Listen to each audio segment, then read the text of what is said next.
In this guide, I'm going to show you how you can change the region here on a Discord server. Before we do get into this guide, make sure to like the video and subscribe to the channel with all notifications on. It really does help the channel and lets us know that you want more content like this. We'd greatly appreciate it. And if at any point through this guide you do have any questions, just ask them down in the comment section below and we can help you out further. I'm going to be doing my best to reply to every single comment down there. Now, changing your server's region can really improve the experience for your members, especially by reducing lag and improving voice quality. To get started, open up Discord and select whatever server you want to change. I've already done this, and find whatever voice channel you want to adjust. In this example, let's just say I want to use this one right here. Essentially, right click on the channel and you're going to see an option to edit channel on here. Go ahead and select that, and from here scroll down until you see the specific option for region override. It's going to be right here on the overview section. You'll see it may be set to automatic, but you can click on it and manually choose the region that works best for you, usually the one that is closest to where most of your members are. Essentially, select it in Discord will automatically apply the changes, and it really is as simple as that.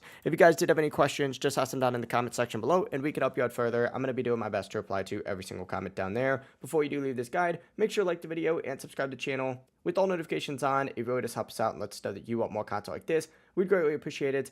Have a great rest of your day though. Peace.